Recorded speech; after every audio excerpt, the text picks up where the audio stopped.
Hello दोस्तों, आज के वीडियो में हम बात करने जा रहे हैं ओशो द्वारा बताए गए नाद ब्रह्म ध्यान के बारे में। दोस्तों, यह ध्यान की विधि ओशो की पुस्तक ध्यान योग से ली गई है। दोस्तों, तिब्बत देश की यह बहुत पुरानी विधि है। बड़े भोर में 2 और 4 बजे के बीच उठकर साधक इस विधि का अभ्यास करते थे और फिर सो जाते थे। ओशो का कहना है कि हम लोग नाद ब्रह्म ध्यान सोने के पूर्व मध्य रात्रि में करें या फिर प्रातःकाल में करें। ध्यान रहे कि रात के अतिरिक्त जब भी इसे किया जाए तब अंत में 15 मिनट का विश्राम अनिवार्य है। दोस्तों, नाद ब्रह्म ध्यान सामूहिक और व्यक्तिगत दोनों ढंग से किया जा सकता है। पेट भरे रहने पर यह ध्यान नहीं करना चाहिए क्योंकि तब आंतरिक नाद गहरा नहीं जाएगा। यदि इसे अकेले करें तो कान में रुई या डॉट का प्रयोग करें। यह ध्यान 3 चरणों का है। पहला चरण 30 मिनट का, दूसरा तथा तीसरा चरण 15-15 मिनट के। ध्यान रहे कि पूरे वक्त इस ध्यान में आपकी आंखें बंद रहेंगी। अब आइए बात करते हैं पहले चरण के बारे में। दोस्तों, पहले चरण में आंखें बंद कर सुखपूर्वक बैठ जाएं और मुंह को बंद रखते हुए भीतर ही भीतर भंवरे की गुंजार की भांति हूँ हूँ हूँ का नाद शुरू करें। यह नाद इतना जोर से शुरू करें कि इसका कंपन आपको पूरे शरीर में अनुभव हो। नाद इतना ऊंचा हो कि आसपास के लोग इसे सुन सकें। नाद के स्वर मान में आप फिर बदलाहट भी कर सकते हैं। अपने ढंग से गुंजार करें और श्वास भीतर ले जाएं।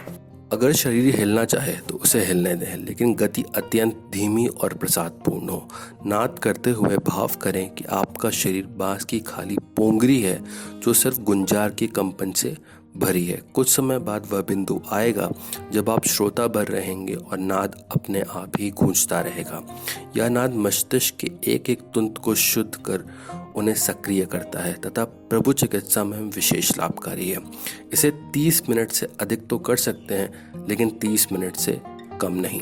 अब आइए बात करते हैं दूसरे चरण के बारे में। दोस्तों, दूसरे चरण में अब दोनों हाथों को अपने सामने नाभि के पास रखें और हथेलियों को आकाशोन्मुख ऊपर की ओर। अब दोनों हाथों को आगे की तरफ ले जाते हुए चक्राकार घुमाएं। दायां हाथ दाईं तरफ जाएगा, बायां हाथ बाईं तरफ को, और तब वर्तुल पूरा करते हुए दोनों हाथों को अपने सामने उसी स्थान पर वापस ले जाएं। ध्यान रहे कि जितना हो सके हाथ को घूमने की गति धीमी से धीमी रखनी है। वह इतनी धीमी रहे कि लगे जैसे गति हो ही नहीं रही है। शरीर हिलना चाहे तो उसे हिलने दें, लेकिन उसकी गति भी बहुत धीमी, मृदु और प्रसादपूर्ण हो। और भाव करें कि ऊर्जा आपसे बाहर जा रही है। यह क्रम कम से कम 7.5 मिनट तक चलेगा।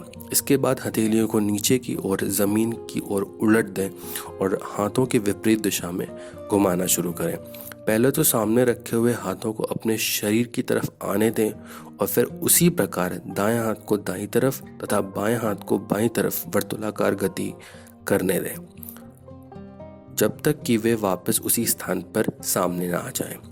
घूमने के लिए हाथों को अपने आप न छोड़ें, बल्कि इसे वर्तुलाकार ढांचे में धीरे धीरे घुमाते रहें और भाव करें कि आप ऊर्जा ग्रहण कर रहे हैं।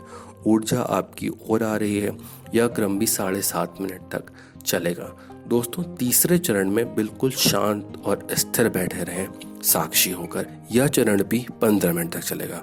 तो दोस्तों, ये था ओशो द्वारा बताया गया नाद ब्रह्म ध्यान। दोस्तों, आप इस ध्यान को कर सकते हैं।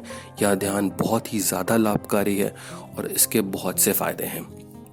तो दोस्तों, ये था हमारा आज का वीडियो। अगर ये वीडियो आपको अच्छा लगा है तो इसे लाइक और शेयर करें, और अगर अभी तक आपने हमारे चैनल को सब्सक्राइब नहीं करा है तो प्लीज़ उसे सब्सक्राइब कर लें।